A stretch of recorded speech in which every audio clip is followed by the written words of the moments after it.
bagian mana ini sebetulnya.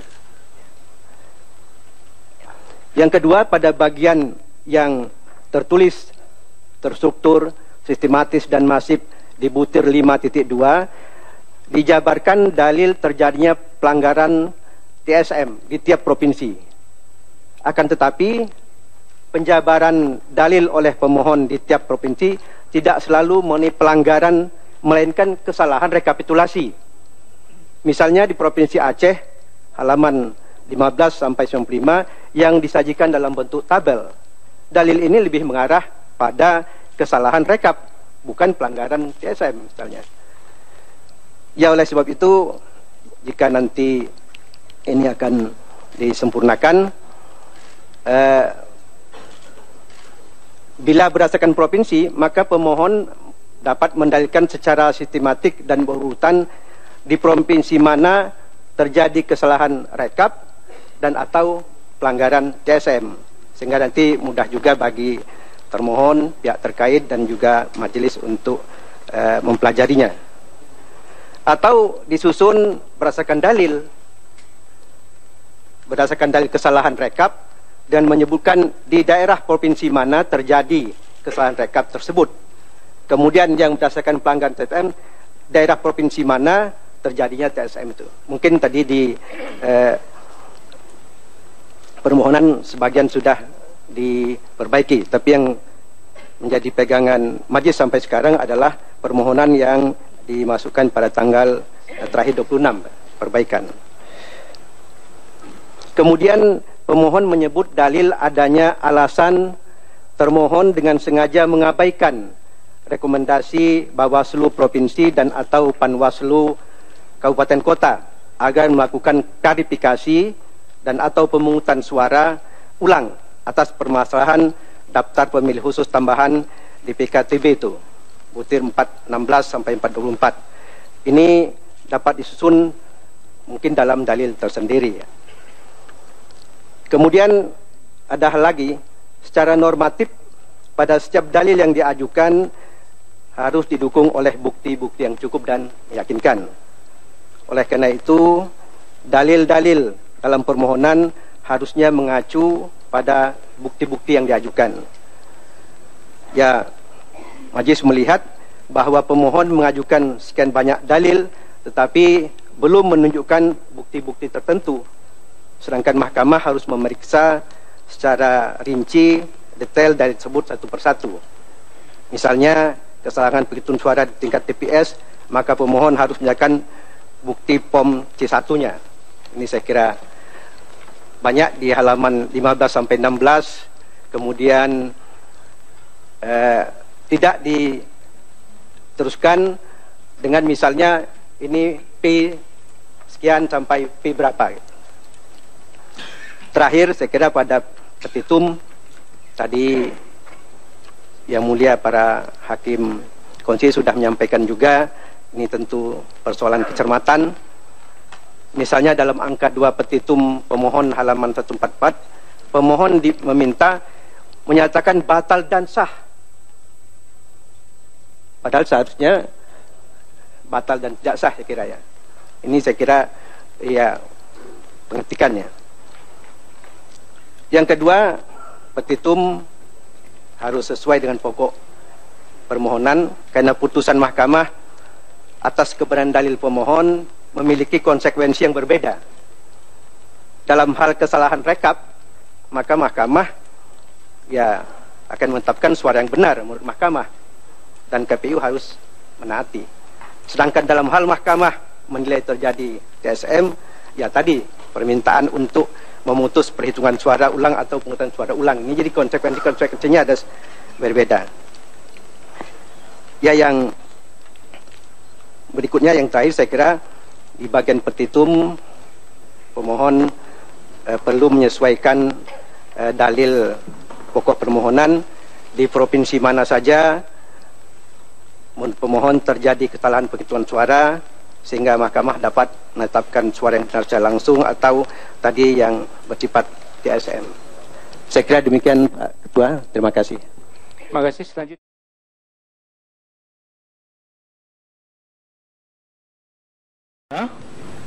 Terima lebih baik. Kemudian halaman 102, tadi Bapak Muhammad Alim yang mulia sudah menyampaikan Sumsel ditulis dengan sumbar. Di bawahnya juga ada Bengkulu, itu ditulisnya Babel. Ya, Bengkulu Babel itu lain. Jadi yang dipersoalkan Bengkulu kok malah Babel yang ditulis, ya. Kemudian halaman 109 juga demikian. Saudara mempersoalkan masalah Jawa Barat, tapi ditulis di situ antara lain ada Maluku. Ya, Maluku. Jadi kita paham mungkin ini agak tergesa-gesa, ya. Kemudian di dalam petitum saya kira juga sama tadi, SK KPU yang diminta untuk minta dibatalkan itu adalah tanggalnya ditambahkan. Kemudian satu hal lagi yang sangat penting lagi menurut hemat kami, karena saudara selalu bicara tentang masalah TSM, bisa diberikan satu gambaran secara tersendiri yang dimaksud dengan TSM itu apa, sehingga dia bisa masuk pada dalil-dalilnya. Tapi kalau semuanya TSM tapi dalilnya tidak menyentuh situ, Pak Wahidudin Adam tadi sudah menyampaikan. Jadi tolong jelaskan yang dimaksudkan oleh pemohon TSM itu apa, ya. Jadi supaya lebih sempurna. Saya kira demikian. Terima kasih. Ibu Maria, ada, silakan. Terima kasih Pak Ketua. Ya, saya karena terakhir sudah banyak yang memberikan tanggapan, tapi saya akan menguatkan kembali penomoran dari permohonan ini. Karena kalau pemohon mengajukan 33 provinsi, maka provinsi terakhir di sini provinsi 32, Papua Barat. Sedangkan ada satu provinsi, Provinsi Bali, halaman 124, tidak ada angkanya. Sehingga di situ. Jadi mohon penomorannya ini dituliskan dengan baik. Ada Kepulauan Riau, halaman 106, tidak ada datanya di sana. Dan untuk memudahkan pemeriksaan antara dalil dan alat bukti yang diajukan, mohon setiap dalil yang diajukan kemudian dituliskan kemudian dalilnya alat bukti nomor berapa, ya. Seandainya pun ada saksi yang akan mengajukan kesaksian untuk mendukung dalil tersebut, mohon namanya siapa dicantumkan dalam dalil tersebut. Saya rasa itu Pak Ketua. Terima kasih. Silakan. Ya, makasih. Silakan Pak. Ya. Yang terakhir, karena sudah banyak, saya hanya mengingatkan pada pemohon, termohon, dan pihak terkait untuk memperlancar jalannya sidang. Yang pertama, untuk surat kuasa. Ini surat kuasa, ternyata fakultas hukum di Indonesia jumlahnya banyak. Ini semuanya sarjana hukum semua. Jadi produk hukum ternyata luar biasa. Karena mendirikan fakultas hukum itu paling mudah.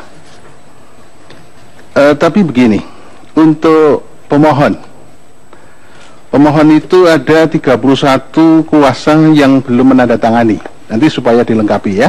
Ada 31 nama yang dicantumkan tetapi belum tanda tangan. Kalau memang tidak tanda tangan, dibuang saja, ya, karena keabsahan dari surat kuasa ini. Kemudian surat kuasa untuk Komisi Pemilihan Umum juga satu orang yang belum tanda tangan. Saya lihat Dr. Absar itu belum tanda tangan. Jadi nanti supaya dilengkapi. Untuk pihak terkait juga banyak yang belum tanda tangan. Ada 36 kuasa yang belum tanda tangan supaya dilengkapi. Kalau tidak tanda tangan, dibuang saja, ya. Itu yang pertama. Kemudian yang kedua, untuk memperlancar jalannya sidang, perlu saya sampaikan, bukti tertulis itu sangat penting. Sehingga tadi secara sistematis, baik pemohon, termohon maupun pihak terkait, baik di dalam permohonan, jawaban, dan keterangan pihak terkait, itu langsung supaya bisa mengcover bukti tertulisnya itu di mana. Kalau pemohon itu P1 sampai berikutnya itu di cover di situ, sehingga memudahkan kita semua. Kemudian juga termohon itu begitu juga. Jawabannya, yang mementahkan dalil pemohon juga bisa nanti bukti T berapa. Saudara, saat ini kami masih berada di Mahkamah Konstitusi untuk mengikuti jalannya sidang perdana gugatan Prabowo Subianto dan Hatta Rajasa atas keberatannya terhadap pemilihan presiden 2014 kemarin. Dan saat ini sidang masih berjalan di dalam ruangan dan sidang belum selesai dan masih mendengarkan berbagai keterangan dan juga keberatan. Dan situasi di lobi gedung Mahkamah Konstitusi selain dijaga oleh keamanan dan juga terdapat banyak sekali wartawan, dan situasi di depan gedung Mahkamah Konstitusi sendiri pada siang hari ini masih diwarnai oleh demonstrasi oleh para pendukung dan simpatisan dari si Prabowo Subianto dan Hatta Rajasa, sehingga menyebabkan kemacetan panjang di sekitar Medan Merdeka. Dan rencananya sidang akan dilaksanakan sampai dengan pukul 1 siang nanti dan akan dilanjutkan pada hari lainnya.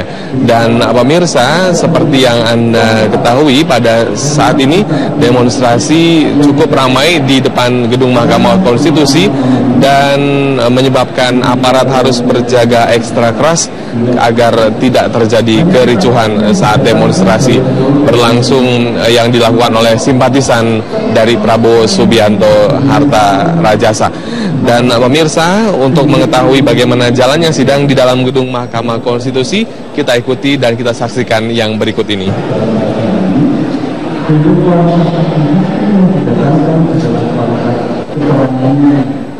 Bukan jumlahnya. Jadi ini supaya juga mulai persiapkan. Tadi Pak Ketua mengatakan bahwa sebelum saksi itu didengar keterangannya di persidangan, 1 hari sebelumnya sudah dibuat namanya, kemudian alamat yang lengkap, identitas yang lengkap, dilampiri dengan KTP dari saksi-saksi tersebut, sehingga kita bisa cek betul bahwa saksi ini. Pengalaman selama ini dalam pemilu kada terutama, saksi-saksi itu kita bisa meyakini bahwa dengan melihat gesturnya saksi ini bohong, meskipun sudah disumpah tapi bohong, sehingga tidak meyakinkan hakim sama sekali. Sehingga ini saya ingatkan kembali, baik pada pemohon, termohon maupun pihak terkait, saksi dilihat dari segi kualitas keterangannya di mata hakim dan bernilai sebagai kesaksian hukum, bukan hanya cerita, asumsi, bahkan yang tidak bernilai sama sekali. Saya kira itu, Pak Ketua. Terima kasih. Terima kasih. Jadi seluruh hakim sudah memberikan nasihat, advis, kewajiban sesuai dengan ketentuan undang-undang. Ada komentar dari pemohon? Saya silakan. Baik, tentunya kami sangat berterima kasih atas segala nasihat-nasihat, saran-saran yang disampaikan oleh Majelis Hakim Konstitusi yang kami muliakan, dan semua saran kami terima, dan insya Allah pada harinya besok yang diberikan oleh Mahkamah Konstitusi kami akan memperbaikinya dengan ya, walaupun sudah diperbaiki juga tetap akan kami perbaiki sesuai dengan saran-saran dari Majelis Hakim Konstitusi. Terima kasih, Pak. Baik, jadi nasihat itu adalah terserah kepada pemohon apakah diterima atau tidak, kami serahkan sepenuhnya karena itu adalah hak dari pemohon. Nah, perbaikan permohonan dapat dimasukkan paling lama besok ya, 1x24 jam setelah sidang ini tutup. Saya pastikan saja jam 11, jam 12 besok paling lambat diajukan di mahkamah ya. Dan setelah itu ada kesempatan 1 jam setelahnya, jam 1 ya, termohon dan pihak terkait dapat mengambil perbaikan permohonan langsung di kepanitraan mahkamah tanpa mulai sidang. Perbaikan yang tidak diajukan dalam waktu yang ditentukan dianggap tidak mengajukan perbaikan ya. Karena juga akan menyulitkan termohon dan pemohon yang nanti juga akan membuat jawaban terhadap permohonannya secara lengkap setelah perbaikan. Itu yang perlu saya sampaikan. Saya silakan kepada termohon. Sebentar. Prinsip pemohon tetap memperbaiki permohonan ini. Jadi Jadi kita akan sampaikan perbaikan besok. Ya, ya itulah tadi yang sudah disampaikan. Ya, silakan dari termohon. Majelis Hakim yang kami muliakan. Majelis, mohon maaf, boleh. Mohon maaf Pak Bang Muya. Apakah diperkenankan prinsipal untuk meninggalkan tempat? Sebentar, tinggal tunggu sebentar. Terima kasih. Nggak lama lagi, hanya sebentar aja. Ya, silakan. Pertama-tama kami menyampaikan penghargaan kepada pemohon yang secara langsung menyampaikan sendiri permohonannya. Sekalipun ada kata-kata yang agak mengejutkan karena beliau merasa tersakiti oleh KPU. Tapi baiklah, ini suatu curhat sekali ya, yang nanti kita lihat dalam persidangan. Saya juga hargai pemohon Saudara Prabowo mengingat pada Sumpah Pemuda, ingat kepada proklamasi tahun 1945, ingat kepada gerakan demokratisasi sejak 1999 yang saya juga terlibat.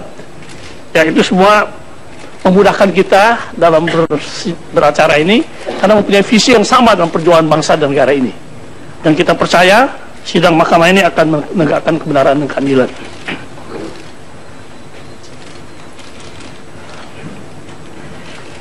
Ada hal-hal lain yang ingin saya sampaikan. Dalam permohonan ada tiga permohonan yang asli. Yang pertama, saya kira yang ini yang ada saya. Yang kedua, permohonan perbaikan yang lebih tebal. Tapi tadi ada perbaikan lagi yang secara lisan disampaikan. Saya mohon bisa tertulis disampaikan supaya kita juga lengkap. Iya, nanti Pak Boyok, besok yang terakhir yang diperbaiki itulah yang nanti akan dijawab. Ya, tengah waktu ya. Iya. Meskipun demikian, waktunya sudah dibatasi, saya mohon juga Majelis Hakim memberikan nasihat kalau sependapat dengan kami, bahwa perbaikan-perbaikan itu tidak menyangkut materi-materi yang baru sebenarnya. Perbaikan hanya redaksional dan hal-hal kata-kata, koma, titik. Tidak materi yang baru. Kalau dia akan hal-hal itu materi akan dinilai oleh mahkamah. Apakah perbaikan itu sudah keluar ruang lingkup perbaikan atau tidak. Nanti akan dinilai oleh mahkamah. Itu kami maksudkan ya, supaya kami juga tidak mempunyai waktu untuk bisa membela diri dengan baik. Kalau permohonannya tiba-tiba ditambah materinya kan kami tidak ada sesuatu yang cukup. Terkait 10 provinsi ini, terkait 10. Ada lagi satu hal buat para pemohon ini. Saudara menyampaikan juga permohonan pada majelis tentang 10 provinsi. Ya, Kepulauan Riau, NTB, Kalimantan Barat, Kalimantan Tengah, Kalimantan Selatan. Bentar, biarkan saja dulu ya. Tidak usah interupsi. Jadi dengarkan saja dulu. Kita Kalimantan Timur, Sulawesi Utara, Sulawesi Tenggara, Gorontalo dan Maluku. Tapi terhadap 10 provinsi ini tidak ada uraiannya. Ya, apa masalah yang ingin disampaikan? Kami mohon supaya diisi. Ya, kami maaf sudah majelis. Kami ingin bertanya saja lah, apakah hari ini masih diberi kesempatan untuk mengisi atau sudah dikesampingkan? Tapi ini kan hal baru jadinya. Ya, jadi begini, sebentar. Sebaiknya masuk dalam jawaban saja yang Iya, jadi bentuknya nasihat. Itu wewenang majelis yang mulia. Sebentar, saya ingatkan tertib ya. Kita jalan sidangnya enak ya. Jadi sampaikan ke sini ya. Setelah saya izinkan bicara baru bicara. Kan dengar tadi peringatan aturan sidang di mahkamah ya. Saya ingatkan saudara. Ya, jadi silakan. Kami ingin minta kebijaksanaan majelis, apakah terhadap 10 provinsi yang tidak ada uraiannya ini dianggap masih ada diberikan kesempatan untuk memperbaiki atau kita kesampingkan? Majelis lah yang mempunyai kebijaksanaan untuk menentukan. Ya, baik. Terakhir, kami hanya mengimbau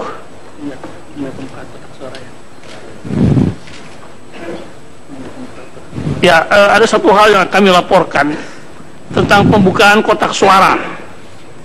Memang benar kami lakukan dari pihak KPU dan semata-mata untuk menjalankan PMK nomor 4 tahun 2014 yang pada pokoknya mewajibkan KPU menjawab permohonan dengan disertai alat-alat bukti.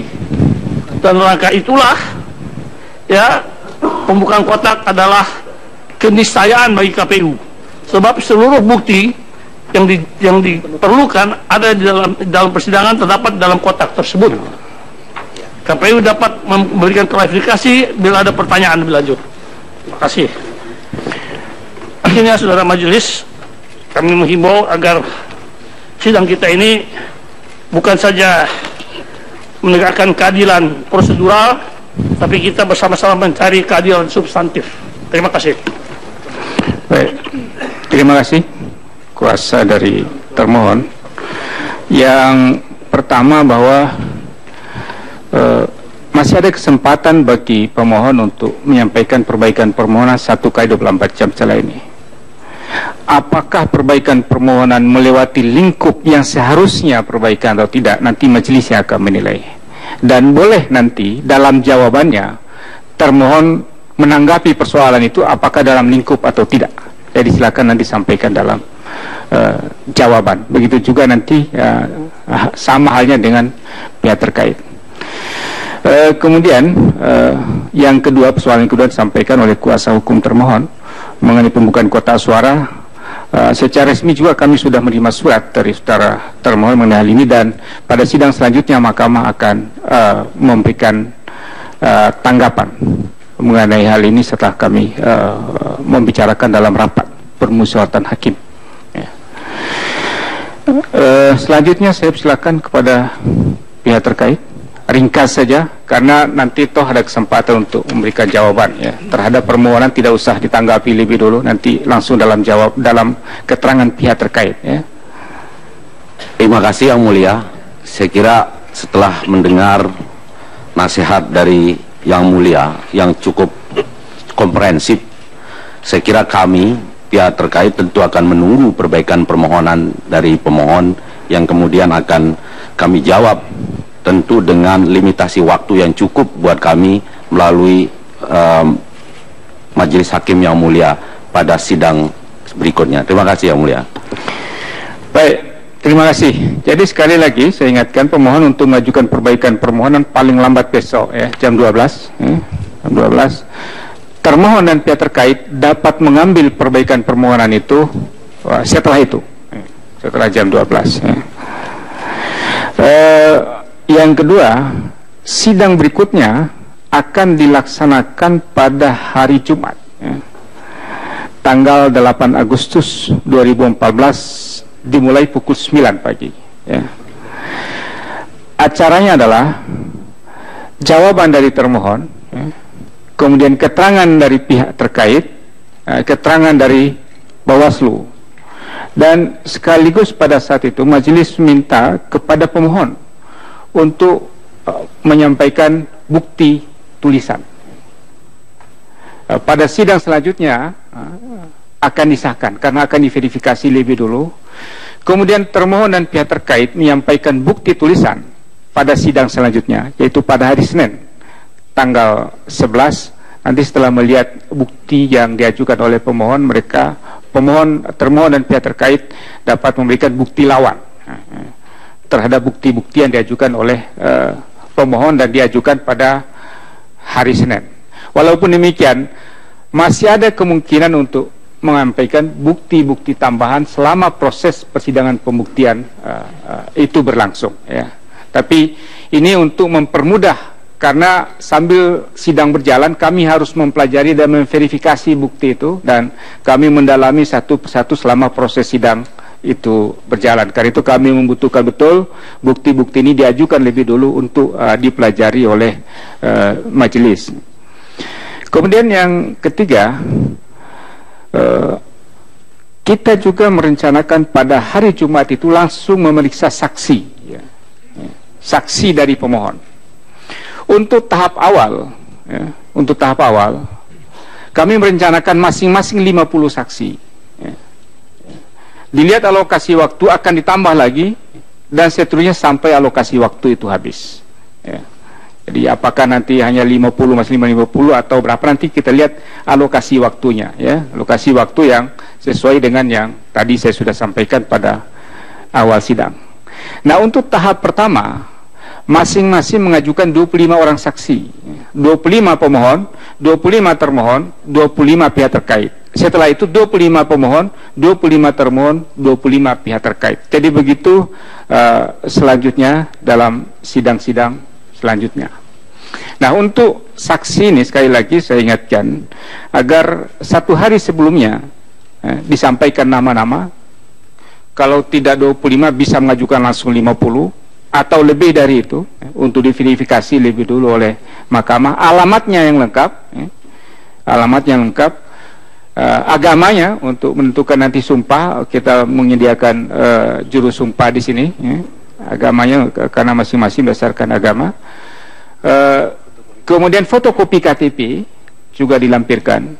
Kemudian di kolom terakhir adalah pokok-pokok hal apa yang akan disampaikan. Ini untuk memudahkan pengarahan atau jalannya persidangan dalam rangka pembuktian perkara ini.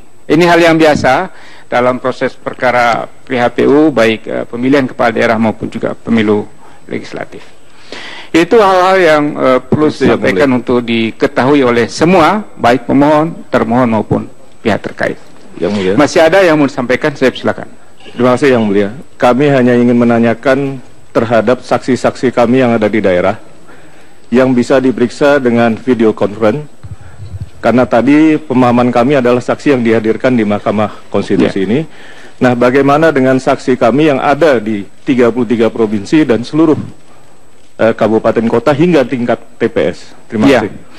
Ini biasa, kita tetap melakukan melalui video conference. Silakan saja, tidak sempat ke sini, kita sidang melalui video conference. Sama nilainya, nilai pembuktiannya sama. Jadi disiapkan saja. Yang penting 25 dulu, terserah apa dibawa ke sini atau ada di daerah mana. Tapi sampaikan sebelumnya agar disediakan di tempat mana video conference itu akan dilakukan. Agar staf kami ada di tempat video conference itu sudah menyiapkan sebelumnya. Ya. Tadi ya dari pihak terkait. Ya. Izin Yang Mulia. Satu pertanyaan, apakah masing-masing pihak ini bisa melihat bukti yang telah disampaikan supaya kita mengetahui juga bukti apa yang mereka sampaikan? Terima kasih Yang Mulia. Ya, pasti bisa, dan Anda harus dilihat. Anda rugi kalau tidak melihat. Ya, jadi kami akan buka dan kami dibuka di bagian kepaniteraan untuk dilihat buktinya. Ya, silakan saja. Ya, masih ada dari pihak terkait. Satu lagi Yang Mulia, terkait juga dengan bukti. Apakah kami juga bisa mendapatkan daftar bukti yang sudah didaftarkan bersamaan dengan perbaikan permohonan yang disampaikan esok hari? Karena untuk memberikan atau menyusun keterangan pihak terkait, kami pun juga membutuhkan daftar bukti yang sudah didaftarkan oleh pemohon. Terima kasih Yang Mulia. Iya, karena bukti itu kita minta masukkan pada hari Jumat, nanti setelah itu tentu daftar buktinya. Kalau diajukan lebih dulu besok, itu silakan ambil saja kalau memang diajukan besok. Tapi diajukan hari Jumat, tentu setelah itu mahkamah akan memberikan kepada saudara akta bukti dari masing-masing para pihak. Ya. Sedikit Yang Mulia. Paling tidak daftar bukti yang didaftarkan pada saat yang sudah ada nanti akan, sudah ada, ya. Akan kami sampaikan. Ya, silakan dilihat di kepaniteraan. Ya, kalau yang sudah disampaikan. Ya. Baik. Masih ada. Ya. Saya bertanya Yang Mulia, tadi sepengetahuan dan sependengaran saya, Yang Mulia mengatakan sepertinya membatasi saksi paling banyak 50. Apakah benar demikian? Karena kita juga memperhatikan dari hakim yang mengatakan kualitasnya. Nah, pertanyaannya, kalau ada yang kita anggap berkualitas tapi lebih dari 50, apakah masih dimungkinkan? Bukan, jadi ini nih harap dipahami tadi. 50 dulu untuk putaran yang pertama. Kalau waktunya masih panjang, 1000 pun bisa. Kalau waktunya cukup. Jadi itu. Jadi karena itu kita akan putar terus ya. Putar terus sesuai dengan alokasi waktu yang sudah disiapkan untuk pemeriksaan saksi. Bukan 50 saja. Tapi kalau waktunya 50 sudah menghabiskan waktu sampai akhir, ya terpaksa segitu. Jadi itu perlu saya sampaikan begitu ya. Jadi intinya bahwa putaran pertama dulu 50 ya. Saya kira cukup ya. Yang perlu kita tanyakan soal tadi tanggapan dari pihak termohon pembukaan kotak suara. Yang Mulia Bud sudah menerima suratnya tadi. Terus Yang Mulia menyatakan bahwa ini akan dirapatkan di Majelis Mahkamah Konstitusi.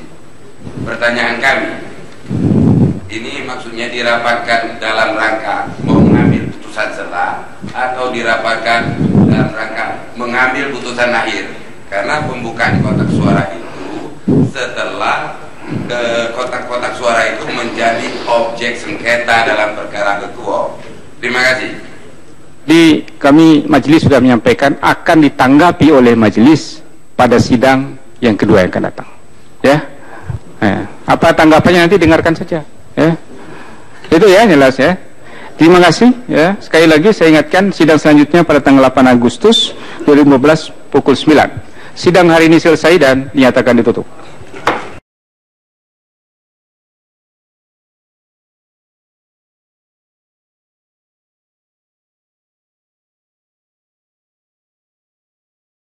Bagian mana ini sebetulnya? Yang kedua, pada bagian yang tertulis, terstruktur, sistematis dan masif di butir 5.2 dijabarkan dalil terjadinya pelanggaran TSM di tiap provinsi. Akan tetapi penjabaran dalil oleh pemohon di tiap provinsi tidak selalu mengenai pelanggaran, melainkan kesalahan rekapitulasi. Misalnya di Provinsi Aceh, halaman 15 sampai 95 yang disajikan dalam bentuk tabel.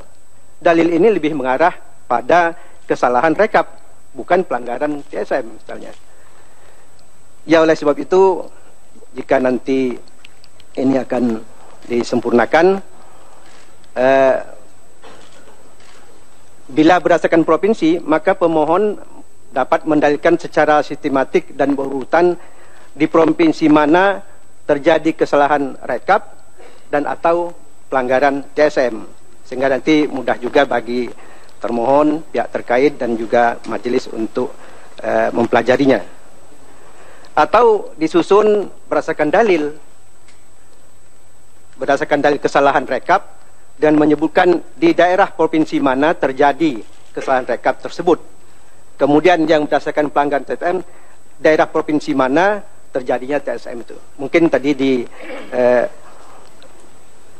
permohonan sebagian sudah diperbaiki, tapi yang menjadi pegangan majelis sampai sekarang adalah permohonan yang dimasukkan pada tanggal terakhir 26 perbaikan. Kemudian pemohon menyebut dalil adanya alasan termohon dengan sengaja mengabaikan rekomendasi Bawaslu Provinsi dan atau Panwaslu Kabupaten Kota agar melakukan klarifikasi dan atau pemungutan suara ulang atas permasalahan daftar pemilih khusus tambahan di PKTB itu, butir 416 sampai 424. Ini dapat disusun mungkin dalam dalil tersendiri. Kemudian ada hal lagi, secara normatif pada setiap dalil yang diajukan harus didukung oleh bukti-bukti yang cukup dan meyakinkan. Oleh karena itu, dalil-dalil dalam permohonan harusnya mengacu pada bukti-bukti yang diajukan. Ya, majelis melihat bahwa pemohon mengajukan sekian banyak dalil, tetapi belum menunjukkan bukti-bukti tertentu. Sedangkan mahkamah harus memeriksa secara rinci, detail dalil tersebut satu persatu. Misalnya, kesalahan penghitungan suara di tingkat TPS, maka pemohon harus menyatakan bukti POM C1-nya. Ini saya kira banyak di halaman 15 sampai 16. Kemudian tidak diteruskan dengan misalnya ini P sekian sampai P berapa. Terakhir saya kira pada petitum tadi Yang Mulia para hakim konstitusi sudah menyampaikan juga. Ini tentu persoalan kecermatan. Misalnya dalam angka 2 petitum pemohon halaman 144, pemohon meminta menyatakan batal dan sah. Padahal seharusnya batal dan tidak sah saya kira ya. Ini saya kira ya pengetikannya. Yang kedua, petitum harus sesuai dengan pokok permohonan karena putusan mahkamah atas kebenaran dalil pemohon memiliki konsekuensi yang berbeda. Dalam hal kesalahan rekap, maka mahkamah ya akan menetapkan suara yang benar menurut mahkamah dan KPU harus menaati. Sedangkan dalam hal mahkamah menilai terjadi TSM, ya tadi permintaan untuk memutus perhitungan suara ulang atau pemungutan suara ulang. Ini jadi konsekuensinya ada berbeda. Ya, yang berikutnya yang terakhir saya kira di bagian petitum pemohon perlu menyesuaikan dalil pokok permohonan di provinsi mana saja pemohon terjadi kesalahan penghitungan suara sehingga mahkamah dapat menetapkan suara yang benar secara langsung atau tadi yang bersifat TSM. Saya kira demikian Pak Ketua. Terima kasih. Terima kasih. Selanjutnya.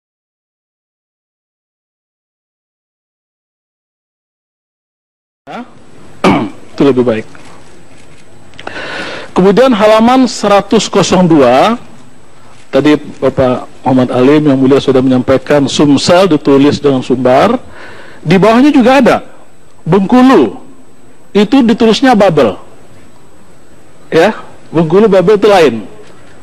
Jadi yang dipersoalkan Bengkulu kok malah Babel yang ditulis, ya. Kemudian halaman 109 juga demikian, saudara mempersoalkan masalah Jawa Barat, tapi ditulis di situ antara lain ada Maluku, ya, Maluku. Jadi kita paham mungkin ini agak tergesa-gesa, ya. Kemudian di dalam petitum saya kira juga sama tadi, SK KPU yang diminta untuk minta dibatalkan itu adalah tanggalnya ditambahkan. Kemudian satu hal lagi yang sangat penting lagi menurut hemat kami, karena saudara selalu bicara tentang masalah TSM, bisa diberikan satu gambaran secara tersendiri yang dimaksud dengan TSM itu apa, sehingga dia bisa masuk pada dalil-dalilnya. Tapi kalau semuanya TSM tapi dalilnya tidak menyentuh situ, Pak Widudin Adam tadi sudah menyampaikan. Jadi tolong jelaskan yang dimaksudkan oleh pemohon TSM itu apa, ya. Jadi supaya lebih sempurna. Sekira demikian. Terima kasih. Ibu Maria, ada, silakan. Terima kasih Pak Ketua. Ya, saya karena terakhir sudah banyak yang memberikan tanggapan, tapi saya akan menguatkan kembali penomoran dari permohonan ini. Karena kalau pemohon mengajukan 33 provinsi, maka provinsi terakhir di sini provinsi 32, Papua Barat. Sedangkan ada satu provinsi, Provinsi Bali, halaman 124 tidak ada angkanya. Sehingga di situ. Jadi mohon penomorannya ini dituliskan dengan baik. Ada Kepulauan Riau halaman 106, tidak ada datanya di sana. Dan untuk memudahkan pemeriksaan antara dalil dan alat bukti yang diajukan, mohon setiap dalil yang diajukan kemudian dituliskan kemudian dalilnya alat bukti nomor berapa, ya.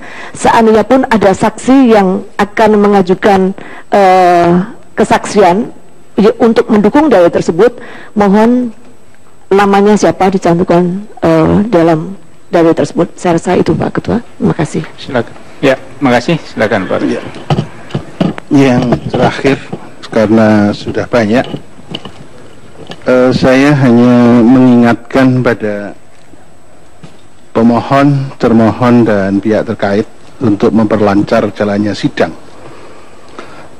Yang pertama, untuk surat kuasa.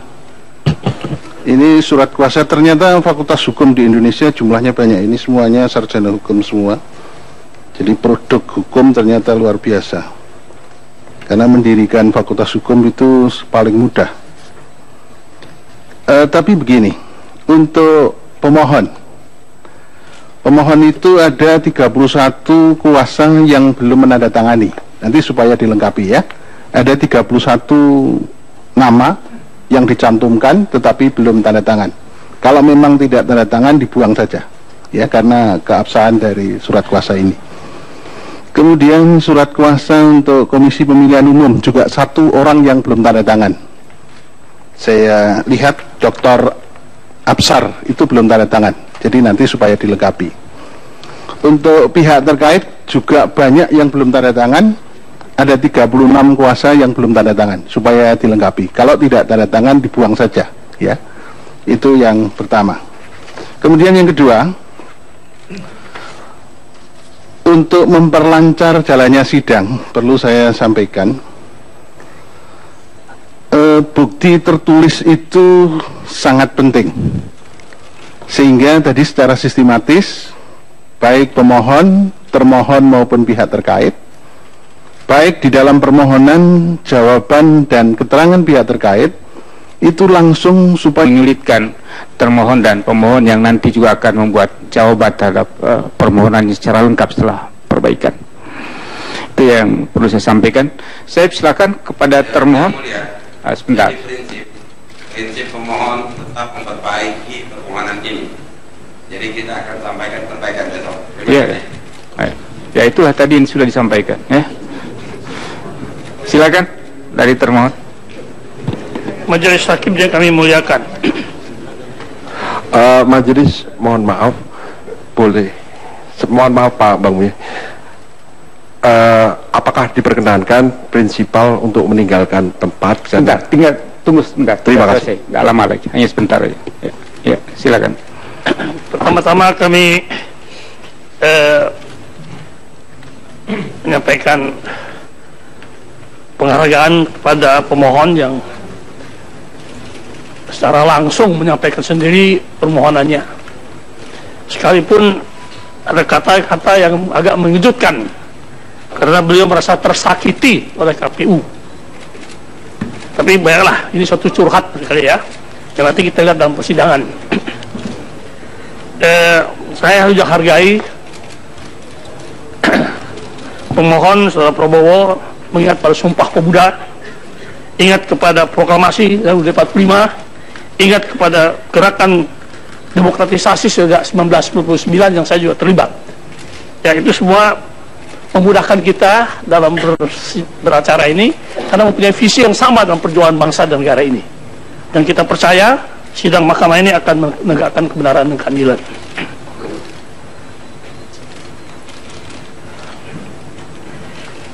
Ada hal-hal lain yang ingin saya sampaikan. Dalam permohonan ada tiga permohonan yang asli. Yang pertama, saya kira yang ini yang ada saya. Yang kedua, permohonan perbaikan yang lebih tebal. Tapi tadi ada perbaikan lagi yang secara lisan disampaikan. Saya mohon bisa tertulis disampaikan supaya kita juga lengkap. Iya, nanti Pak Boyo, besok yang terakhir yang diperbaiki itulah yang nanti akan dijawab. Ya, tengah waktu ya. Iya. Meskipun demikian, waktunya sudah dibatasi, saya mohon juga Majelis Hakim memberikan nasihat kalau sependapat dengan kami, bahwa perbaikan-perbaikan itu tidak menyangkut materi-materi yang baru sebenarnya. Perbaikan hanya redaksional dan hal-hal kata-kata, koma, titik. Tidak materi yang baru. Kalau dia akan hal-hal itu materi akan dinilai oleh mahkamah. Apakah perbaikan itu sudah keluar ruang lingkup perbaikan atau tidak. Nanti akan dinilai oleh mahkamah. Itu kami maksudkan ya, supaya kami juga tidak mempunyai waktu untuk bisa membela diri dengan baik. Kalau permohonannya tiba-tiba ditambah materinya kan kami tidak ada waktu yang cukup. Terkait 10 provinsi ini, terkait 10. Ada lagi satu hal buat para pemohon ini. Saudara menyampaikan juga permohonan pada majelis tentang 10 provinsi, ya, Kepulauan Riau, NTB, Kalimantan Barat, Kalimantan Tengah, Kalimantan Selatan. Bentar, biarkan saja dulu, ya. Tidak usah interupsi. Jadi dengarkan saja dulu. Kita Kalimantan Timur, Sulawesi Utara, Sulawesi Tenggara, Gorontalo dan Maluku. Tapi terhadap 10 provinsi ini tidak ada uraiannya. Ya, apa masalah yang ingin disampaikan? Kami mohon supaya diisi. Ya, kami maaf sudah majelis, kami ingin bertanya saja lah, apakah hari ini masih diberi kesempatan untuk mengisi atau sudah dikesampingkan? Tapi ini kan hal baru jadinya. Ya, jadi begini, sebentar. Sebaiknya masuk dalam jawaban saja yang Iya, jadi bentuknya nasihat. Itu wewenang majelis yang mulia. sebentar, saya ingatkan tertib ya. kita jalan sidangnya enak ya. Jadi sampaikan ke sini ya. Setelah saya izinkan bicara baru bicara. Kan dengar tadi peringatan aturan sidang di mahkamah ya. Saya ingatkan saudara. Ya, jadi silakan. Kami ingin minta kebijaksanaan majelis, apakah terhadap 10 provinsi yang tidak ada uraiannya ini dianggap masih ada dan diberikan kesempatan untuk memperbaiki, atau kita kesampingkan? Majelislah yang mempunyai kebijaksanaan untuk menentukan. Ya, baik. Terakhir, kami hanya mengimbau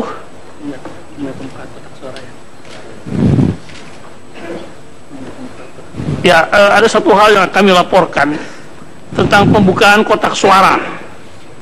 Memang benar kami lakukan dari pihak KPU dan semata-mata untuk menjalankan PMK nomor 4 tahun 2014 yang pada pokoknya mewajibkan KPU menjawab permohonan dengan disertai alat-alat bukti. Dan rangka itulah ya, pembukaan kotak adalah keniscayaan bagi KPU, sebab seluruh bukti yang diperlukan ada di dalam persidangan terdapat dalam kotak tersebut. KPU dapat memberikan klarifikasi bila ada pertanyaan lebih lanjut. Terima kasih. Akhirnya saudara majelis, kami menghimbau agar sidang kita ini bukan saja menegakkan keadilan prosedural, tapi kita bersama-sama mencari keadilan substantif. Terima kasih. Baik, terima kasih kuasa dari termohon. Yang pertama bahwa masih ada kesempatan bagi pemohon untuk menyampaikan perbaikan permohonan 1x24 jam setelah ini.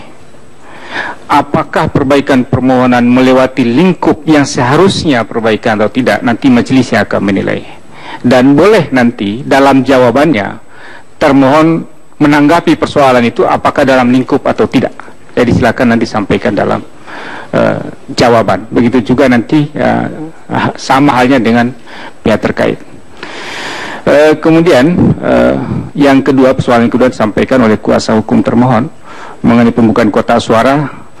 Secara resmi juga kami sudah menerima surat dari saudara termohon mengenai hal ini, dan pada sidang selanjutnya mahkamah akan memberikan tanggapan mengenai hal ini setelah kami membicarakan dalam rapat permusyawaratan hakim. Ya. Selanjutnya saya silakan kepada pihak terkait, ringkas saja karena nanti toh ada kesempatan untuk memberikan jawaban ya terhadap permohonan, tidak usah ditanggapi lebih dulu, nanti langsung dalam keterangan pihak terkait ya. Terima kasih Yang Mulia. Saya kira setelah mendengar nasihat dari Yang Mulia yang cukup komprehensif, saya kira kami pihak terkait tentu akan menunggu perbaikan permohonan dari pemohon yang kemudian akan kami jawab tentu dengan limitasi waktu yang cukup buat kami melalui majelis hakim Yang Mulia pada sidang berikutnya. Terima kasih Yang Mulia. Baik, terima kasih. Jadi sekali lagi saya ingatkan pemohon untuk mengajukan perbaikan permohonan paling lambat besok ya, jam 12 jam 12. Termohon dan pihak terkait dapat mengambil perbaikan permohonan itu setelah itu, setelah jam 12 ya. Yang kedua, sidang berikutnya akan dilaksanakan pada hari Jumat ya, tanggal 8 Agustus 2014 dimulai pukul 9 pagi ya. Acaranya adalah jawaban dari termohon ya, kemudian keterangan dari pihak terkait, keterangan dari Bawaslu, dan sekaligus pada saat itu majelis minta kepada pemohon untuk menyampaikan bukti tulisan. Pada sidang selanjutnya akan disahkan karena akan diverifikasi lebih dulu. Kemudian termohon dan pihak terkait menyampaikan bukti tulisan pada sidang selanjutnya, yaitu pada hari Senin tanggal 11. Nanti setelah melihat bukti yang diajukan oleh pemohon, termohon dan pihak terkait dapat memberikan bukti lawan terhadap bukti-bukti yang diajukan oleh pemohon dan diajukan pada hari Senin. Walaupun demikian, masih ada kemungkinan untuk menyampaikan bukti-bukti tambahan selama proses persidangan pembuktian itu berlangsung ya. Tapi ini untuk mempermudah, karena sambil sidang berjalan kami harus mempelajari dan memverifikasi bukti itu, dan kami mendalami satu persatu selama proses sidang itu berjalan. Karena itu kami membutuhkan betul bukti-bukti ini diajukan lebih dulu untuk dipelajari oleh majelis. Kemudian yang ketiga, kita juga merencanakan pada hari Jumat itu langsung memeriksa saksi, saksi dari pemohon. Untuk tahap awal, kami merencanakan masing-masing bisa mengcover bukti tertulisnya itu di mana. Kalau pemohon itu P1 sampai berikutnya itu di cover di situ, sehingga memudahkan kita semua. Kemudian juga termohon, itu begitu juga.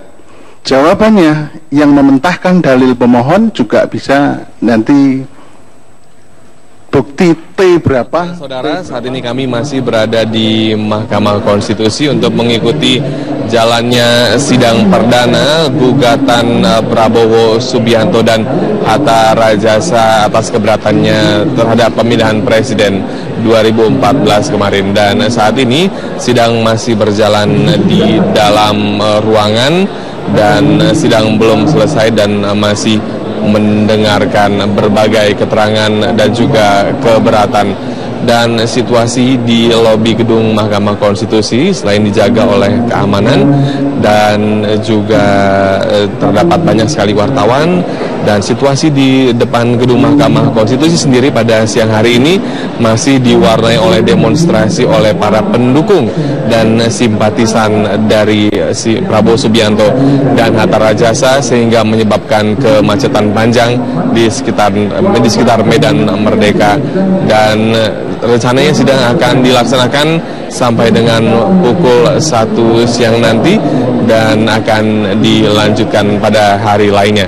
Dan pemirsa, seperti yang Anda ketahui, pada saat ini demonstrasi cukup ramai di depan gedung Mahkamah Konstitusi dan menyebabkan aparat harus berjaga ekstra keras agar tidak terjadi kericuhan saat demonstrasi berlangsung yang dilakukan oleh simpatisan dari Prabowo Subianto Hatta Rajasa.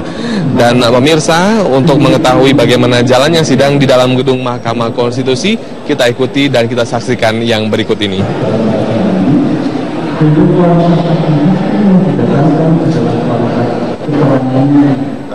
Bukan jumlahnya. Jadi ini supaya juga mulai persiapkan. Tadi Pak Ketua mengatakan bahwa sebelum saksi itu didengar keterangannya di persidangan, 1 hari sebelumnya sudah dibuat namanya, kemudian alamat yang lengkap, identitas yang lengkap, dilampiri dengan KTP dari saksi-saksi tersebut, sehingga kita bisa cek betul bahwa saksi ini. Pengalaman selama ini dalam pemilu kada terutama, saksi-saksi itu kita bisa meyakini bahwa dengan melihat gesturnya saksi ini bohong, meskipun sudah disumpah tapi bohong, sehingga tidak meyakinkan hakim sama sekali. Sehingga ini saya ingatkan kembali, baik pada pemohon, termohon maupun pihak terkait, saksi dilihat dari segi kualitas keterangannya di mata hakim dan bernilai sebagai kesaksian hukum, bukan hanya cerita, asumsi, bahkan yang tidak bernilai sama sekali. Saya kira itu, Pak Ketua. Terima kasih. Terima kasih. Jadi seluruh hakim sudah memberikan nasihat, advis, kewajiban sesuai dengan ketentuan undang-undang. Ada komentar dari pemohon? Saya silakan.